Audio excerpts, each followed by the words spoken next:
Good morning everyone. ছুটির দিন সকাল সকাল আবার বেরিয়ে পড়েছি কলকাতার উদ্দেশ্যে, কিন্তু কেন সেটা জানতে পারবেন ভিডিওটা যত এগোতে থাকবে। আপাতত রেডি হয়ে ঝোলা নিয়ে বেরিয়ে পড়েছি। ওয়ার্কিং ডেজে অন্য ঝোলা থাকে কাঁধে, আজকে অন্য। তো দেখতে থাকুন ভিডিওটা পুরোটা। বাস স্ট্যান্ডে ওয়েট করছি কখন বাস আসবে। বাসের জন্য অপেক্ষা করতে করতে 12টা বেজে যাচ্ছে আমার এই গরমে। বাসে একদম শেষ প্রান্তে সিট পেয়েছি একটাই, আর দেখলাম যে আভতার মুভি চলছে, তো সবাই দেখছে, আমিও দেখছি আর চলে যাচ্ছি।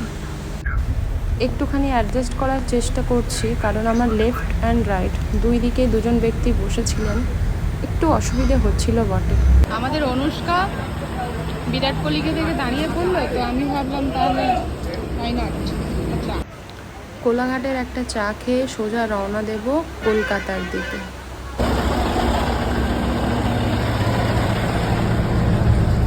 আমি তোর অসময়ে তোকে টাকা ধার দিলাম, তুই তো আমাকে, তোর সমস্যা হলে তুই আমাকে বলবি। ধার দেওয়া টাকা চাইতে চাইতে প্রায় কলকাতা চলেই এলাম। এই তো হলো সেই ময়দান মাঠ, যেখানে প্রচুর ফটোগ্রাফি চলে, নিব্বানিব্বিরাও ভালো টাইম স্পেন্ড করে, অনেকেই আসে এখানে খেলাধুলো করতে, রেস্ট করতে, সময় কাটাতে, যার যা পারপাস সে সেই পারপাসে আসে। বাট আমি যেহেতু আজকে কলকাতায় যাচ্ছি একটা কাজের জন্য, তো আমারও এটা দেখা হয়ে গেল। দূর থেকে দেখতে পেলাম ভিক্টোরিয়াকে, ভিক্টোরিয়া মানে মহারানী ভিক্টোরিয়া নয়, ভিক্টোরিয়া মেমোরিয়াল হল। তো দেখতে দেখতে এগিয়ে যাচ্ছি। আমার কিন্তু এরকম ওয়েদার বা নেচার ভীষণ ভালো লাগে। জোড়া জোড়া ঘুরছে, আমি মাল একা একা ঘুরছি। হ্যাঁ, ওই যে দেখা যায় জুডিও।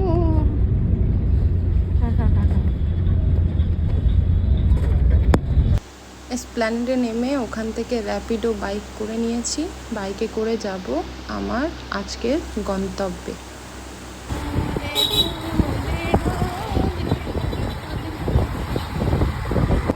রাস্তার ধারে দেওয়ালে সুন্দর কাজ দেখতে দেখতে, নীল সাদা বিল্ডিং দেখতে দেখতে, তারপর রাস্তার লোকজন দেখতে দেখতে, অবশেষে গৌরকিশোর ঘোষের নিচ দিয়ে যেতে যেতে আর নিকো পার্কের বাইরে থেকে রাইডসগুলো দেখতে দেখতে এবং চড়ার শখ নিয়ে আমি